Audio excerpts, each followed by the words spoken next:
কৃষ্ণ হৰি ৰাম শ্ৰীমন্ত শংকৰ হৰি ভকতৰ জনাজন কল্পতৰু তাহান্ত বিনয়ী নাই নাই আমাৰ পৰম গুৰু তাহান্ত বিনয়ী নাই নাই নাই আমাৰ পৰম গুৰু গুৰু পৰম ব্ৰহ্ম পৰমাত্মা দৈৱকী হৃদয়ানন্দ কৃষ্ণ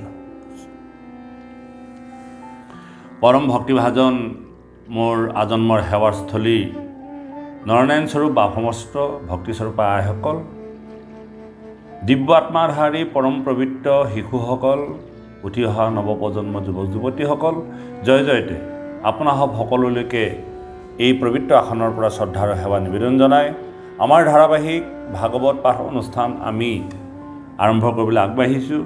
ইয়াৰ আগতে আমি প্ৰথমৰ পৰা দ্বাদশলৈকে যি ভাগৱত পাঠ আৰু পৰ্যালোচনাৰ কাৰ্যসূচী হাতত লোৱা হৈছিল ধাৰাবাহিকভাৱে ইতিমধ্যে আহি আমি তৃতীয় স্কন্ধত উপনীত হৈ আছোঁ। যোৱা খণ্ডত তৃতীয় স্কন্ধৰ যি বিদুৰ উদ্ধৱ সংবাদ এই বিদুৰ উদ্ধৱ সংবাদৰ আৰম্ভণি কৰা হৈছিল। সৰ্বপ্ৰথমে দুজন সন্ত যি কথোপকথন এই কথোপকথনৰ যি অধ্যায় বা কেনেধৰণৰ কথোপকথন হৈছিল এই কথাখিনি অভিষপ্ত পৰীক্ষিত ৰাজনে নিৰ্গুণবাদী শুকদেৱৰ পদ্মমুখৰ পৰা জানিবলৈ পৰম ইচ্ছুক হৈছিল। তেওঁ খুব একাগ্ৰতাৰে আৰু সদ্ভাৱনা সম্পন্নৰে গুৰুৰ চৰণত হিৰ থৈ গুৰুৰ পৰা জানিব বিচাৰিছিল যে বিদুৰে কিয়নো গৃহ ত্যাগ কৰিছিল, ৰাজ্য ত্যাগ কৰিছিল, নিজৰ ইষ্ট কুটুম ত্যাগ কৰিছিল এই সম্পৰ্কে জানিবলৈ পৰম আগ্ৰহী হৈছে। আৰু ইয়াৰ মূলতে কি অসুবিধাৰ সন্মুখীন হৈছিল বিদুৰ এজন মহাভক্ত যিহেতুকে পৰীক্ষিতৰ পৰিপুৰুষ, সেয়েহে নিৰ্গুণবাদী শুকদেৱৰ পৰা জানিবলৈ বৰ আনন্দিত হৈছিল। আৰু আনন্দিত হোৱাৰ হেতুকে নিৰ্গুণবাদী শুকদেৱে যিজন শিষ্যই গুৰুৰ পৰা খুচৰি জ্ঞান ল'বৰ কাৰণে আগবাঢ়ে বা আগ্ৰহী হয় তেনে শিষ্যক গুৰুসকলে প্ৰশংসা কৰে আৰু তেনে শিষ্যৰ পৰা গুৰুসকল পৰম সন্তুষ্টি হয়। আৰু সেয়েহে নিৰ্গুণবাদী শুকদেৱে কৈছিল যে তুমি বিদুৰ উদ্ধৱৰ সংবাদৰ মাধ্যমেদি যিখিনি কথা জানিবলৈ বিচাৰিছা এয়া জগতৰ কল্যাণৰ কথা। কাৰণ বৈষ্ণৱৰ কথা ক'বলৈ গ'লেই ভগৱন্তৰ কথা আহি পঢ়ে, বিষ্ণু ভকতৰ কোনো ভেদ নাই। সেয়েহে তুমি বিদুৰৰ কথাখিনি জানিবলৈ বিচৰা মানে ভগৱন্তৰ কথা আহি পৰিব। আৰু সেইকাৰণে নিৰ্গুণবাদী শুকদেৱে পৰীক্ষিতক পৰম সন্তুষ্টি প্ৰকাশ কৰিছে, তেওঁক প্ৰশংসা কৰিছে। নিগদতি সুত শুনিও ঋষি ছয় এহিমতে ৰাজা যেবে কৰিলা বিনয় পৰম সন্তুষ্ট ভৈলা ব্যাসৰ নন্দন প্ৰশংসিয়া নিপতিক বলিলা বচন। কাৰণ সেই নিপতিক প্ৰশংসা কৰিছে যে তুমি খুব সুন্দৰ কথা উপস্থাপন কৰিছা আৰু মই তোমাক ক'বলৈ আগবাঢ়িছোঁ, কিন্তু এই কথাখিনি শুনাৰ আগে তুমি মোক এটা কথা দিব লাগিব যে এই বৈষ্ণৱৰ কথা শুনিবলৈ গ'লে তুমি মন স্থিৰ কৰিব লাগিব, একান্ত মন হ'ব লাগিব, একান্ত চিতে শুনিব লাগিব। কাৰণ বৈষ্ণৱৰ কথা ক'বলৈ যাওঁতে ঈশ্বৰৰ কথা আহি পৰিব। সেয়েহে আমি আৰম্ভ কৰিম দ্বিতীয় অধ্যায় ছবি বিদুৰ উদ্ধৱ সংবাদ চলি আছে। আহকচোন পদে আমাক কেনেধৰণৰ কি উপস্থাপন কৰিব বিচাৰিছে। হেৰা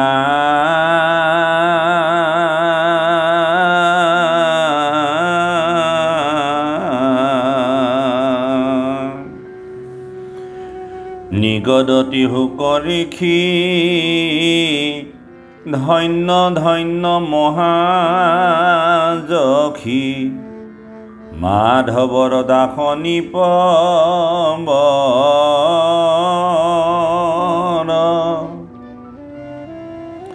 তজুবানী শুনিয়াতি ভৈলো আনন্দিত মতি আৱে লৈও প্ৰশ্নৰ উত্তৰ বিদুৰ পৰমহন্ত্ৰ জীৱা হেতু এৰিলন্ত নিজ গৃহ তাহাৰ কাৰণ কহো মই তজু আগে শুনা তাক অনুৰাগে একচিত কৰি এক মন নিগুণবাদী শুকদেৱে মাধৱৰ দাস পৰীক্ষিত তেওঁক ধন্য ধন্য বুলি কৈছে। তুমি মহাযশী, তোমাৰ বাণী শুনি মই পৰম আনন্দিত হৈছোঁ। তুমি যিকেইটা প্ৰশ্ন মোক কৰিছিলা সেই প্ৰশ্নকেইটা উত্তৰ দিবলৈ মই প্ৰয়াস কৰিছোঁ। বিদুৰ এজন পৰম সন্ত লোক আছিল। তেওঁনো কিয় গৃহ এৰিব লগা হ'ল তাৰ কাৰণ তুমি সুধিছা। এই কাৰণ মই তোমাক ক'বলৈ আগবাঢ়িছোঁ। আৰু তুমি কহো মই তজু আগে শুনা তাক অনুৰাগে একচিত্ত কৰি এক মন, একচিত এক মন কৰি তুমি এই কথাখিনি শুনি যাবা। হে ৰাম ধৃতৰাষ্ট্ৰ দুৰাশয় মহাদুষ্ট পুত্ৰ ছয় অধৰ্ম পোষয় যিকালত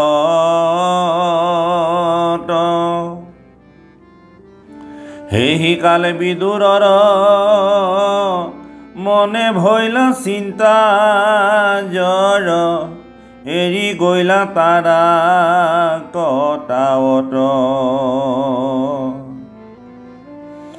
ধৃতৰাষ্ট্ৰ এজন দুৰাশয় বুলি কৈছে, যিটো সময়ত তেওঁ এজন পুত্ৰ জন্ম হৈছিল আৰু সেই দুষ্ট পুত্ৰক অধম আছিল আৰু সেই অধমৰ যি কাৰ্য হৈছিল সেই কাৰ্যত ধৃতৰাষ্ট্ৰৰ সন্মতি প্ৰদান কৰিছিল।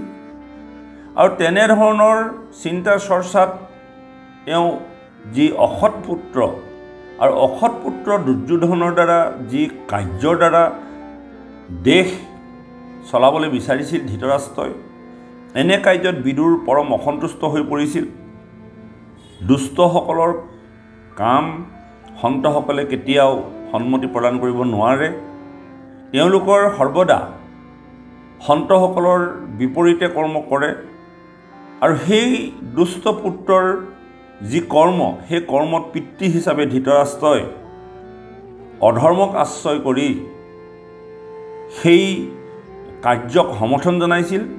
এনেবোৰ কাৰণ বিদুৰে সমূলি প্ৰশংসা কৰা নাছিল বা সমৰ্থন জনোৱা নাছিল। বিদুৰ হ'ল আপোনালোকে জানে ধৃতৰাষ্ট্ৰ, পাণ্ডু আৰু বিদুৰ। পাণ্ডু অকালতে জীৱন পৰিসমাপ্তি ঘটিল আৰু হস্তিনাপুৰৰ ৰাজসিংহাসনত ধৃতৰাষ্ট্ৰ বহিৰজা হিচাপে আছে। আৰু বিদুৰ হ'ল দাসীৰ পুত্ৰ, পিতৃ একেজনেই ব্যাস, কিন্তু দাসীৰ গৰ্ভৰ পৰা জন্ম হোৱাৰ কাৰণে বিদুৰক দাসীপুত্ৰ বুলি কোৱা হয়। বিদুৰ পৰম ধাৰ্মিক আছিল, কৃষ্ণৰ পদসেৱা কৰি থকা এজন নিৰ্মল চৰিত্ৰৰ লোক। সেয়েহে হস্তিনাপুৰৰ ৰাজসিংহাসনৰ প্ৰধানমন্ত্ৰী হিচাপে বিদুৰক নিয়োজিত কৰি ৰখা হৈছে। কিন্তু বিদুৰ প্ৰধানমন্ত্ৰী হ'লেও কোনো কাৰণতে অন্যায় অনীতিক প্ৰশ্ৰয় কৰা নাছিল।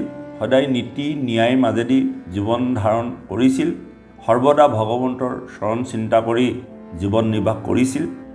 আৰু ৰাজ্যত যেতিয়া ধৃতৰাষ্ট্ৰ বহিৰজা হিচাপে থাকি তেওঁ পুত্ৰ দুৰ্যোধন, যাৰ নামেই পৰিচয় দুৰ্জন, আৰু তেওঁ যি কাৰ্যকলাপ এই কাৰ্যকলাপ কেতিয়াও বিদুৰে সমৰ্থন জনোৱা নাছিল।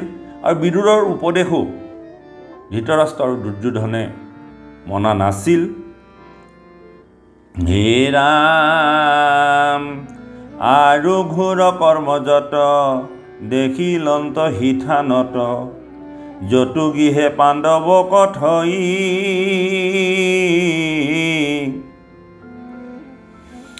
অগ্নি লগাই চতু ভীতি দুৰ্যোধন মন্দমতি তাখম বাক দহি বাক চাই।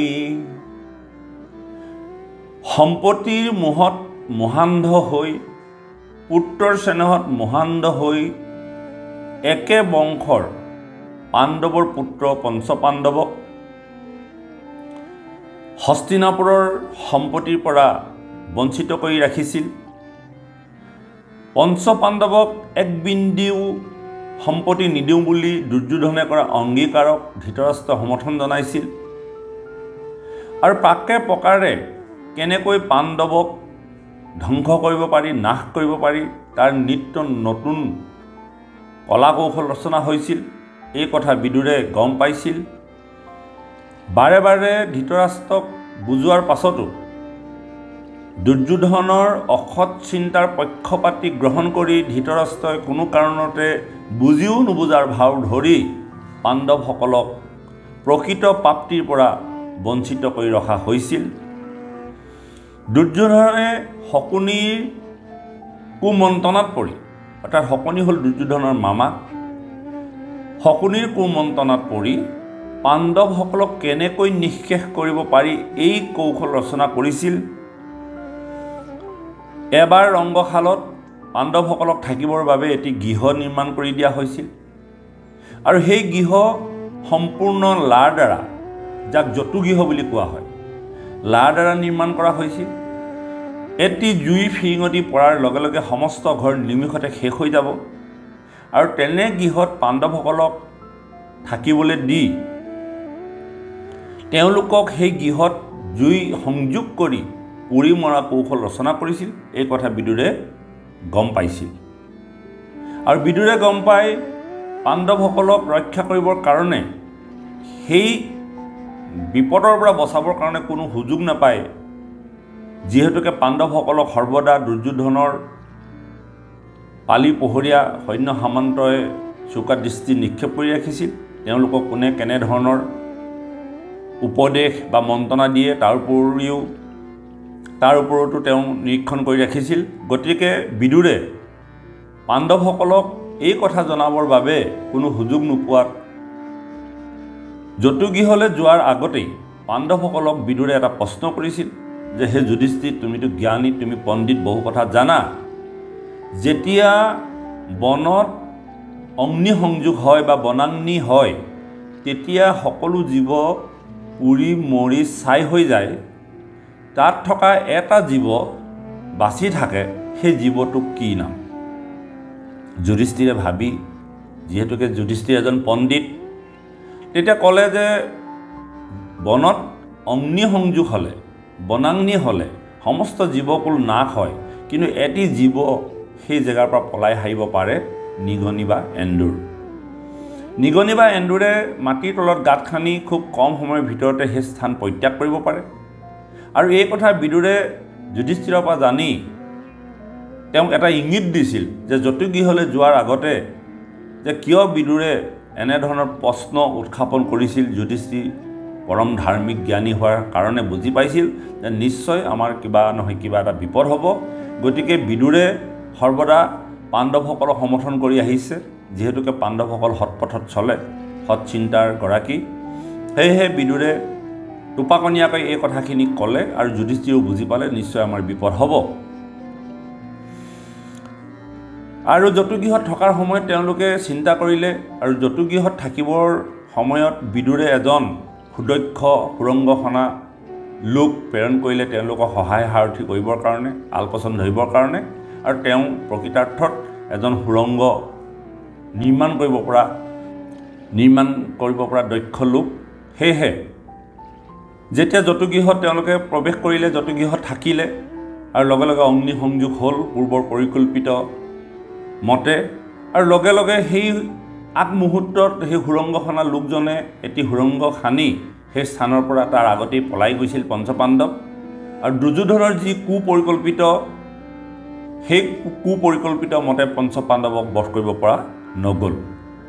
এই কথা বিদুৰে গম পাইছিল। আৰু পৰৱৰ্তী সময়ত পিতামহ ভীষ্মই এই কথা গম পাইছিল যে জতুগৃহত পঞ্চপাণ্ডৱসকলক ৰাখি দুৰ্যোধনে কেনেকৈ মৃত্যুদণ্ড দিবলৈ আগবাঢ়িছিল। আৰু বিদুৰে পিতামহ ভীষ্মক এই কথা কৈছিল। আৰু পিতামহ ভীষ্মই এই কথা জানি বিদুৰক অত্যন্ত খং কৰিছিল যে তুমি যদি এই কথা জানিলা বা জানিছিলা, তেন্তে মোক কিয় অৱগত কৰোৱা হোৱা নাছিল? এয়া তুমি পৰম অন্যায় কৰিছা। তেতিয়া বিদুৰে পিতামহ ভীষ্মক বুজাই দিছিল, হে পিতামহ, দুৰ্যোধনৰ যি কু অভিসন্ধি পাণ্ডৱক নিধন কৰাৰ বাবে এই কথাবিলাক যদি আমি স্পষ্টভাৱে কওঁ, আজি আমি এই কথাষাৰ কিবা এটা সূত্ৰে গম পাইছোঁ, কালিলৈ নতুন নতুন কৌশল অৱলম্বন কৰিব এই কথাখিনি কিন্তু আমি গম নাপাম। গতিকে মই যিমান পাৰোঁ সিমানখিনি সহায় কৰিছোঁ তেওঁলোকক বচাবৰ কাৰণে। যদি আমি আগমুহূৰ্তত এইখিনি গম পালোঁ বুলি যদি দুৰ্যোধনে ভাবিব, পৰৱৰ্তী সময়ত যিখিনি কৌশল কৰিব এইখিনিৰ পৰা আমি বঞ্চিত হ'ম। গতিকে সেই পিতামহ ভীষ্ম আমি এই কথাখিনি গোপনে ৰখা হ'ল আৰু তেওঁলোকক আমি তাৰ পৰা পৰিত্ৰাণ পোৱাৰ ব্যৱস্থা কৰা হৈছিল। এই কথাখিনি জানি বিদুৰৰ মনত পৰম অশান্তি আহিছিল যে এনে এক বংশ, এনে এক পৰিয়াল, এনে এক ককাই ভাতৃ বা অহিত চিন্তাযুক্ত ব্যক্তিৰ লগত জীৱন ধাৰণ কৰাতকৈ মৃত্যুৱে শ্ৰেয় বুলি ভাবি তেওঁৰ মনত বিষাদ আহিছে। এই কথা ইয়াত কৈছে যে আৰু ঘূৰ কৰ্মযত দেখিলন্ত হিথানত যতু গৃহে পাণ্ডৱক থৈ অগ্নি লগাই চতুৰ্ভীতি দুৰ্যোধন মন্দমতী তাসম বাক দহি বাক চাই। আৰু দুৰ্যোধনে তেওঁলোকক পুৰি মৰাৰ বা পুৰি মাৰিবৰ বাবে যি চেষ্টা চলাইছে এই কথাত তেওঁ পৰম অশান্তি বোধ কৰিছে। ইয়াৰ পাছতে ধৃতৰাষ্ট্ৰৰ সহিতে দুৰ্যোধনে আৰু এক কৌশল ৰচনা কৰিলে। সেই কৌশল হ'ল, হে ৰাম সভা মধ্যে দুপদীৰ বস্ত্ৰ কলৱয় কাহি তাকো ধৃতৰাষ্ট্ৰে নবাধিলা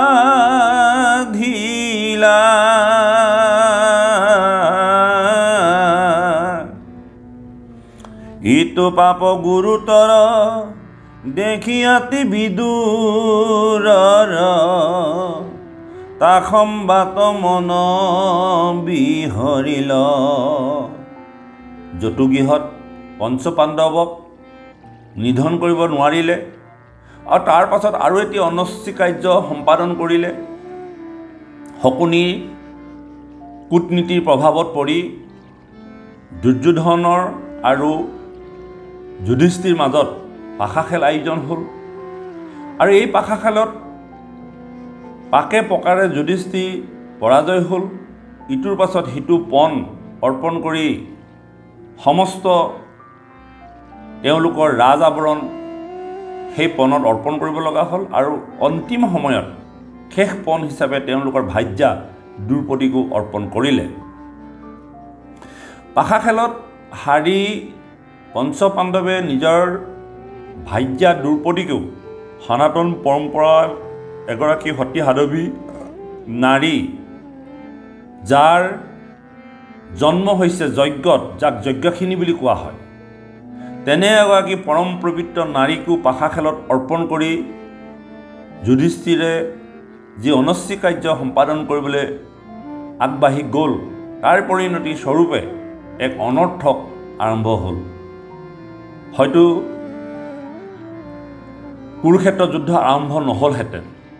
এগৰাকী পবিত্ৰ নাৰীৰ ওপৰত কৰা অত্যাচাৰ উৎপীড়নৰ কাৰণে জগতলৈ নামি আহিল এখন ভাই ভাইৰ মাজত নাশ হোৱা, ধ্বংস হোৱা এক যুদ্ধ।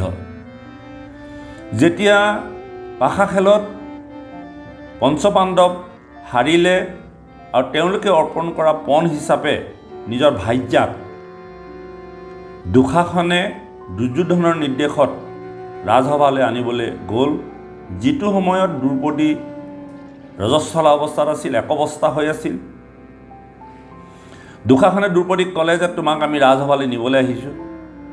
দ্ৰৌপদীয়ে কৈছিল যে মই এতিয়া বৰ্তমান একৱস্থা হৈ আছোঁ।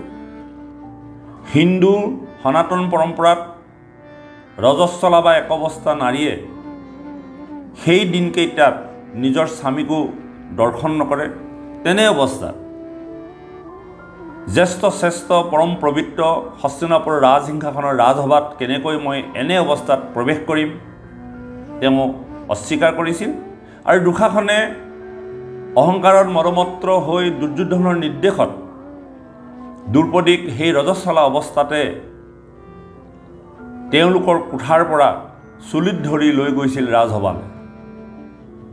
আৰু দ্ৰৌপদীয়ে মনতে ভাবিছিল বাৰে বাৰে দুশাসনে যি কাৰ্য কৰিছে আজি দুশাসনৰ মুণ্ড নাথাকিব যিহেতুকে দ্ৰৌপদীৰ 5টি স্বামী অতি বলৱান শক্তিশালী যুধিষ্ঠিৰকে প্ৰমুখ কৰি ভীমকে প্ৰমুখ কৰি অৰ্জুন নকুল সহদেৱ অত্যন্ত শক্তিশালী দুশাসনৰ এনে কাৰ্য কোনো কাৰণতে তেওঁলোকে সহ্য নকৰে গতিকে দুশাসনৰ যে নিধন হ'ব এই কথা দ্ৰৌপদীয়ে অনুভৱ কৰিছিল আৰু বাৰে বাৰে এই কথা কৈ গৈছিল অৱশেষত ৰাজসভাত গৈ যেতিয়া উপস্থিত হ'ল দ্ৰৌপদী একৱস্থা হৈ সমস্ত লোক বহি আছে ধৃতৰাষ্ট্ৰ পিতামহ ভীষ্ম গুৰু দ্ৰোণাচাৰ্য কৃপাচাৰ্য সকলোখিনি থকাৰ পাছত য'ত নেকি স্বয়ং মহাদানী বুলি কৰ্ণ উপস্থিত আছিল আৰু গৈ দেখিলে তাত যিকেইজন বলৱান স্বামীয়ে তেওঁক সহায় কৰিব বুলি মনতে অহংকাৰ মনোভাৱ লৈ গৈছিল তাত গৈ দেখিছে প্ৰত্যেকজন স্বামীয়ে তলমূৰকৈ আছে দ্ৰৌপদীক বস্ত্ৰ হৰণ কৰিবৰ বাবে উদ্যত হ'ল কিন্তু বাধা দিবলৈ তেওঁৰ স্বামী আগবাঢ়ি আহিব নোৱাৰিলে যিহেতুকে ইতিমধ্যে পঞ্চপাণ্ডৱে তেওঁ পণ হিচাপে দুৰ্যোধনৰ হাতত অৰ্পণ কৰিছে পণ হিচাপে অৰ্পণ কৰা বস্তুৰ ওপৰত কোনো কাৰণতে অধিকাৰ নাথাকে দ্ৰৌপদী বুজিবলৈ বাকী নাথাকিল লগে লগে দ্ৰৌপদী নিসহায় হৈ ধৃতৰাষ্ট্ৰৰ ওচৰত কাকতি কৰিল যে হে পিতৃ হে মহাৰাজ তুমি বাহ্যিক দৃষ্টিত অন্ধ তোমাৰ আগত মই উলংগ হোৱাত কোনো আপত্তি নাছিল যিহেতুকে তুমি নেদেখা কিন্তু এই সভাত মোৰ পিতামহ ভীষ্ম গুৰু দ্ৰোণাচাৰ্য কৃপাচাৰ্য কুলগুৰু জ্যেষ্ঠসকল থকাৰ সময়ত মই কেনেকৈ আজি নিজৰ লাজ দৰ্শন কৰিম আৰু মোক অত্যাচাৰ কৰিছে বস্ত্ৰ হৰণ কৰিছে তোমালোকে মোক ৰক্ষা কৰা ধৃতৰাষ্ট্ৰ নিমাত সকলো নিমাত যিহেতুকে তেওঁলোকে পাশা খেলত হাৰি পণ হিচাপে অৰ্পণ কৰি দিয়া বস্তুৰ ওপৰত কাৰো হাত নাই এয়া নীতিগত কথা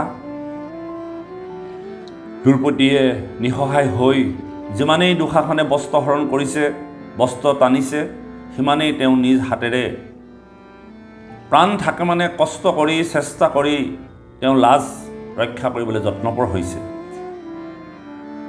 এনেহেন সময়ত বৈকুণ্ঠত ভগৱন্ত পুৰুষক লক্ষ্মী দেৱীয়ে বাৰে বাৰে কাতৰ কৰি প্ৰাৰ্থনা কৰিছে হে স্বামী মৰ্ত্যত এগৰাকী পৰম পবিত্ৰ নাৰী যাৰ নাম যজ্ঞশীলী যাৰ যজ্ঞত জন্ম তেনে এক পবিত্ৰ নাৰীৰ ওপৰত যি অত্যাচাৰ চলিছে নাৰী জগতৰ কলংক হিচাপে পৰিচিত হ'ব তেনে কাৰ্য কৰিবলৈ আগবাঢ়িছে তুমি নিমাত হৈ বহি আছা আৰু ভগৱন্ত পুৰুষে লক্ষ্মী দেৱীৰ কোনো কথা উত্তৰ নিদি কেৱল সেই দৃশ্য উপভোগ কৰিছে বাৰে বাৰে লক্ষ্মী দেৱীয়ে নিজৰ স্বামীক কাতৰ প্ৰাৰ্থনা কৰিছে হে স্বামী ৰক্ষা কৰা মই সহিব পৰা নাই ভগৱন্ত পুৰুষে লক্ষ্মী দেৱীক কৈছে হে আই তুমি এটা কথা লক্ষ্য কৰা এতিয়ালৈকে দ্ৰৌপদীয়ে নিজৰ ওপৰত বিশ্বাসী হৈ আছে নিজৰ শক্তি নিজৰ অহংকাৰত তেওঁ লিপ্ত হৈ আছে তেওঁ দুশাসনৰ পৰা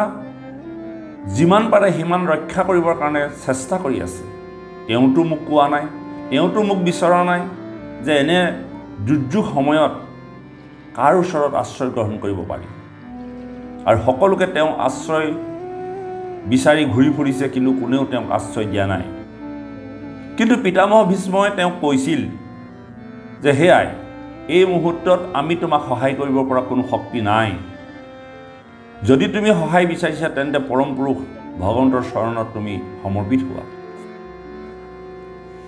দ্ৰৌপদীয়ে বাৰে বাৰে এই কথা উপলব্ধি কৰি অৱশেষত তেওঁ সকলো শক্তি শেষ হৈ গ'ল তেওঁ নিজৰ লাজ ৰক্ষা কৰিব নোৱাৰা হ'ল অৱশেষত ভগৱন্তৰ চৰণত তেওঁ সমৰ্পিত হৈ গ'ল হে প্ৰভু এই লাজ সমুদ্ৰৰ পৰা তুমি মোক বচাই জগতৰ নাৰী জাতিৰ কলংক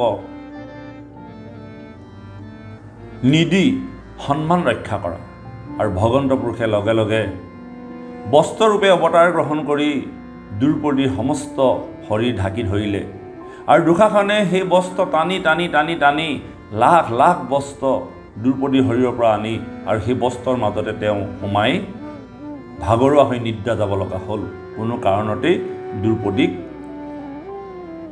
সভাৰ মাজত বস্ত্ৰ হৰণ কৰিব নোৱাৰিলে এই যে আজি লাখ লাখ বস্ত্ৰ হৈ ভগৱন্ত পুৰুষে দ্ৰৌপদীক লাজ সমুদ্ৰৰ পৰা ৰক্ষা কৰিলে, ইয়াৰো কাৰণ নথকা নহয়। আমি যি কৰ্ম কৰোঁ তাৰ ফল অৱশ্যে প্ৰাপ্তি হয়। আজি আমি কৰ্মৰ প্ৰতি ধাৱবান, কিন্তু কৰ্মৰ প্ৰতি কি ফল আহিব এই কথা আমাৰ উপলব্ধি নোহোৱাৰ কাৰণে আমি কি কৰ্ম কৰা উচিত, কি কৰ্ম কৰা অনুচিত এই কথাখিনি আমি নিৰ্ণয় কৰিব নোৱাৰোঁ। ক'ত দিলে, কি কৰিলে প্ৰাপ্তি হয় আৰু কি কৰিলে প্ৰাপ্তিৰ পৰা আমি বঞ্চিত হওঁ এই কথা আমাৰ উপলব্ধি নহয়। ভগৱন্ত পুৰুষক দ্ৰৌপদীয়ে পৰম অন্তৰকৰণে সমৰ্পিত ভক্তিৰে ভাল পাইছিল। এই কথা ভগৱন্ত পুৰুষৰ অষ্ট মহিষীয়ে গম পাইছিল আৰু তেওঁলোকে মনতে ঈৰ্ষাভাৱ আহিছিল যে আমাক ভগৱন্ত পুৰুষে ভাল পোৱাৰ উপৰিও দ্ৰৌপদীক পৰম আনন্দ মনেৰে ভাল পায়। এই ভালপোৱা শাৰীৰিক ভালপোৱা নহয়, এই ভালপোৱা ভক্ত আৰু ভগৱন্তৰ মাজত থকা প্ৰেম।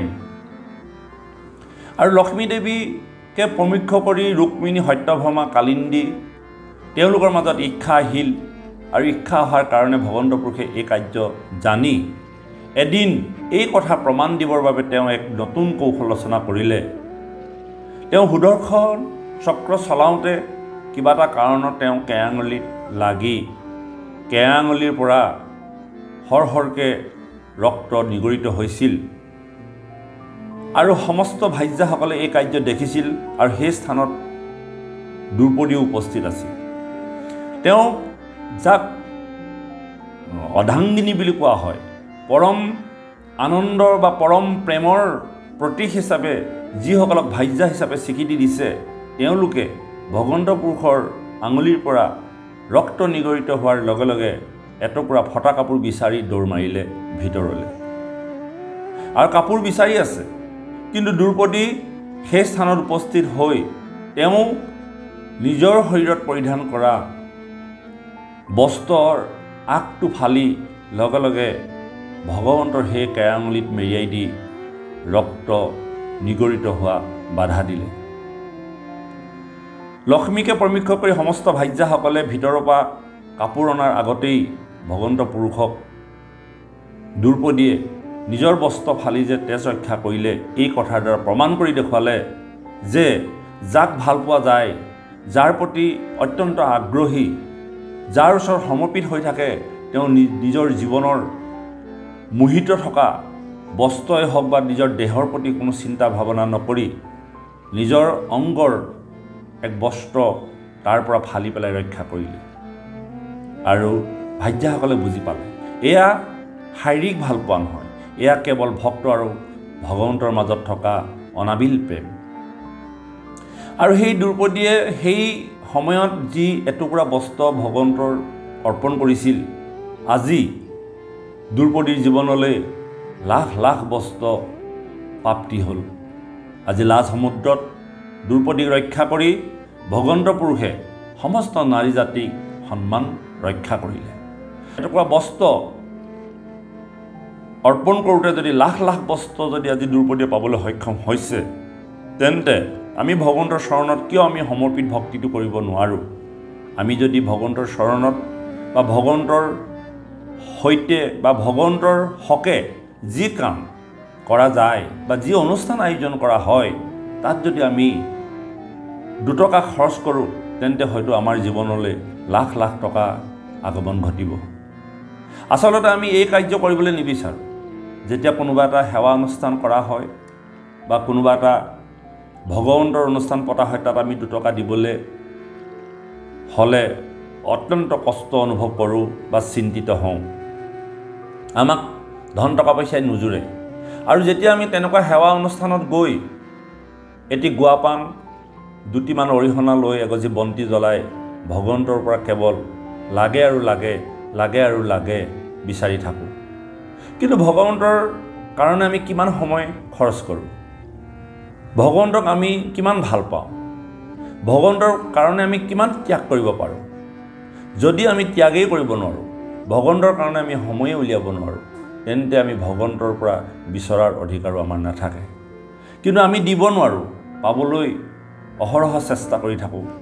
আমাক ভাগৱতে আজি দ্ৰুপদী এই কাৰ্যই আমাক এই কথা উপদেশ প্ৰদান কৰিছে যে নিস্বাৰ্থভাৱে যদি ভগৱন্তৰ চৰণত আমি সমৰ্পিত হ'ব পাৰোঁ, যে ভগৱন্তক আমি কায় বাক্য মন যদি অৰ্পণ কৰিব পাৰোঁ, ভগৱন্তে নিশ্চয় আমাক আমাৰ বিপদৰ সময়ত, আমাৰ দুৰ্যোগৰ সময়ত, আমাৰ দুখৰ সময়ত ভগৱন্ত নিশ্চয় আমাৰ কাষত থাকি আনন্দ প্ৰদান কৰিব।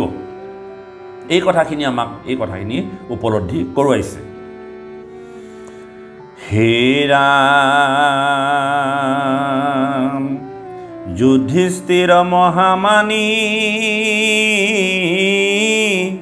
তাংকু মিছা পাখাজিনী ভাতৃহমে বনকদা কিল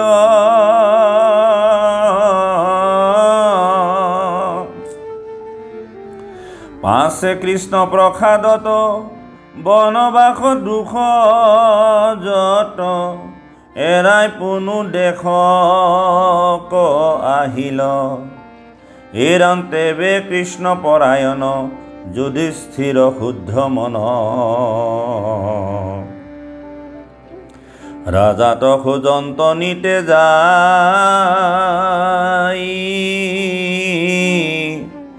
নকৰিবা মনে ৰাগ আমাৰ পিতিৰ ভাগ আৱে পুনু দিও ক আন্তাই।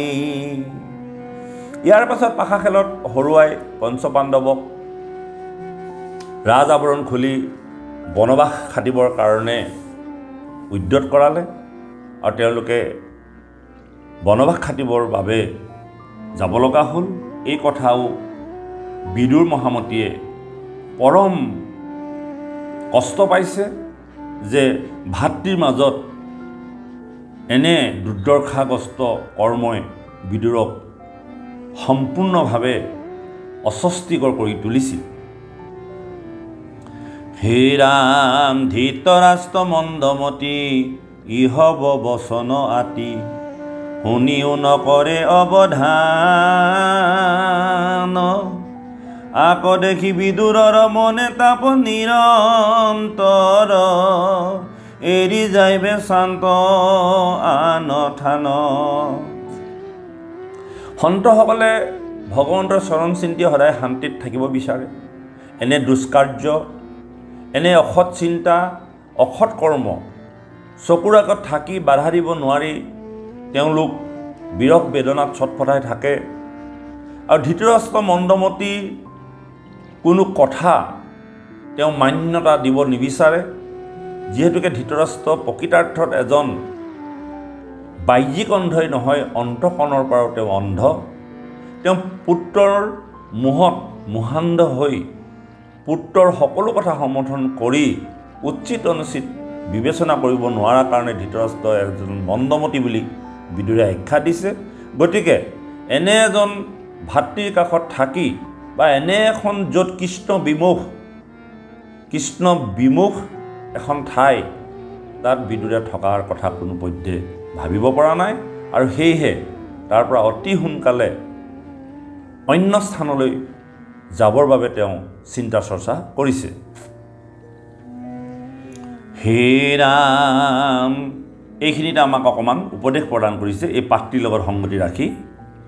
হে ৰাম শুনিও নৰ নাৰী কৃষ্ণ কথা মন কৰি ইহে মাধৱক কৰে বৈশ্য কলি যুগে ইতুহাৰ নাম বিনে নাহি আৰ জানা এহি শাস্ত্ৰৰ ৰহস্য।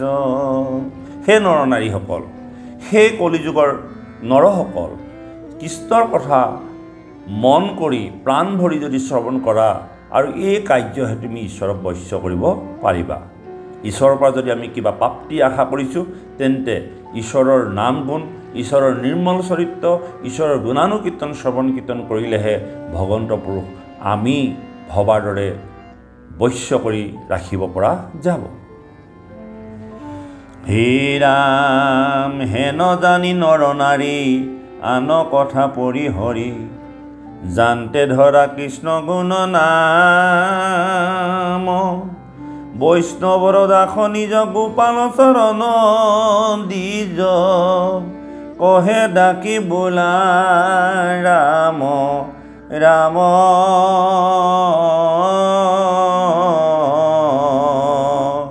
হে নৰনাৰীসকল, হে কলিৰ মল্লমতী নৰসকল, সকলো কথা পৰিহাৰ কৰি ভগৱন্তৰ গুণ নামত ৰতি হৈ ভগৱন্তৰ চৰণত সমৰ্পিত ভক্তিৰে নিজক সমৰ্পণ কৰি বৈষ্ণৱৰ দাস হৈ যাতে ভগৱন্তৰ চৰণ চিন্তা কৰি থাকিব পাৰোঁ, এই কথা এই উপদেশৰ মাজেদি গোপাল চৰণ দিজে আমাক সৰ্বদা প্ৰত্যেক মুহূৰ্ততে যাতে ৰাম নাম ডাকি থাকিব পাৰোঁ, এই কথা উপদেশ প্ৰদান কৰিছে। আৰু আমি আজি এই খণ্ডটি আপোনাৰ হ'বলৈ আগবঢ়ালোঁ। ইয়াৰ পাছত আমি পুনৰ বিদুৰ ধৰ্ম সংবাদতে আৰু বহু কথা পৰ্যালোচনা কৰিম। কৃষ্ণ কথাৰ মাজেদি আমাৰ মন আনন্দিত হৈ আছে, আপোনাসবোৰ মন আনন্দিত হৈ আছে। আহক আমি সকলোৱে কৃষ্ণ কথাৰ, কৃষ্ণৰ নিৰ্মল চৰিত্ৰ কথা শ্ৰৱণ কীৰ্তন কৰি ধন্য হওঁ আৰু ভৱ সংসাৰ যাতে তৰি যাব পাৰোঁ। কৃষ্ণ শংকৰ গুৰু হৰি ৰাম ৰাম ৰাম।